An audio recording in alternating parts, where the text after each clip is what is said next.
Hi అండి, నేను మీ సిరి. ఈరోజు మేము చెకింగ్ కోసం అని ఒక ఊరికి వెళ్తే ఆ ఊరిలో మేము చెప్పేది వాళ్ళకి అర్థం కాక వాళ్ళకి ముందు కూడా వాళ్ళ ఊరిలో ఒకరికి పెనాల్టీ పడిందని మమ్మల్ని చెక్ చేయొద్దని చెప్పారు. ఇక్కడ నుండి వెళ్ళిపోమని కూడా చెప్పారు. అయితే మేము ఏమైంది ఏం తెలుసుకోవాలని అనుకున్నాం. అయినా సరే వాళ్ళు చెప్పడం నిరాకరించి మమ్మల్ని కొంతసేపు అయితే ఆ ఊరిలో ఆపేశారు.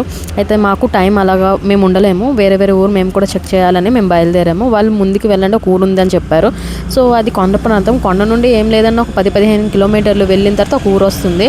కానీ అది అసలు రోడ్డు కాదు, ఏమి కాదు, నార్మల్గా రాళ్లతో నిర్మించిన ఒక చిన్న దారి, కొండ ఎడ్జిల్లంట, కాజు కోసం వాళ్ళు చేసుకునే దారి అనమాట. సరే అని మేము అక్కడ నుండి బయలుదేరేసరికి మధ్యలో బండి ట్రబుల్ ఇచ్చేసింది. అయినా సరే మా అన్న తీసుకుని వెళ్తున్నారు. మధ్యలో ఏమైందంటే వెనక్కి వెళ్ళిపోదాం అనుకున్నాం. వెనక్కి వెళ్ళడానికి కూడా మరి మాకు సదుపాయం అనేది అవ్వలేదు. సరే కంటిన్యూ అవుదాం, అక్కడ నుండి ముందుకు వెళ్ళాం. అయితే ఈ ఊరు వాళ్ళు ఏం చేశారంటే ఆ ముందు ఊరు వాళ్ళు కూడా ఫోన్ చేసి పలానా వాళ్ళు వస్తున్నాను, వాళ్ళని అక్కడే ఆపేయండి, మీరు వాళ్ళని వదలకండి అని చెప్పారు. సో మా సార్ రిస్క్ ఎందుకు తీసుకుందాం, మనం వెళ్ళాలి, మనకి వేరే వేరే ఊరుల్లో చెక్ చేయాలి కదా అని చెప్పేసి ఆ ఊరు కూడా నుండి బయటకు వచ్చాము. వచ్చిన తర్వాత అలా ఒక 5 ఊర్లలో మమ్మల్ని అలానే ఇబ్బంది పెట్టారు. లాస్ట్కి మేము మెయిన్గా మా అంటే పర్లాగం రావడానికి ఎక్కడికైతే రూట్ ఉందో ఆ రూట్లో అయితే ట్రాక్టర్ పెట్టి రాళ్ళతో ఆపేశారండి.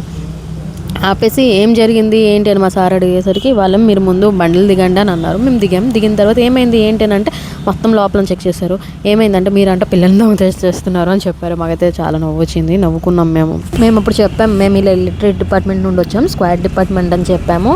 ఇలా చెప్పేసరికి వాళ్ళు వినేసి అవునా సరే అండి, మాకు తప్పు అయిపోయింది, మాకు ఇలా వేరే ఊరు నుండి మాకు ఫోన్ చేశారు, అయితే వాళ్ళది ఏదో ఊర్లో ఇబ్బంది అయి ఉంటుంది, అందుకే మీ పైన ఇలా అనేసరికి మేము నిజంగానే పిల్లల్ని తీసుకెళ్ళిపోతున్నారేమో అని ఆపామండి, అలాగే మీరు వెళ్ళండి అని మాకు దారి అయితే తర్వాత ఇచ్చారండి.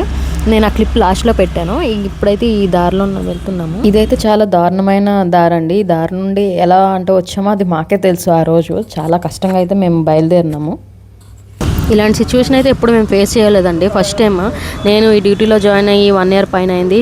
చూడండి ట్రాక్టర్ అవి అంటే ఆ ఊరు నుండి వాళ్ళకి చెప్పేసి అర్థమైంది చెప్పేసి వచ్చాం. థ్యాంక్ యూ అండి.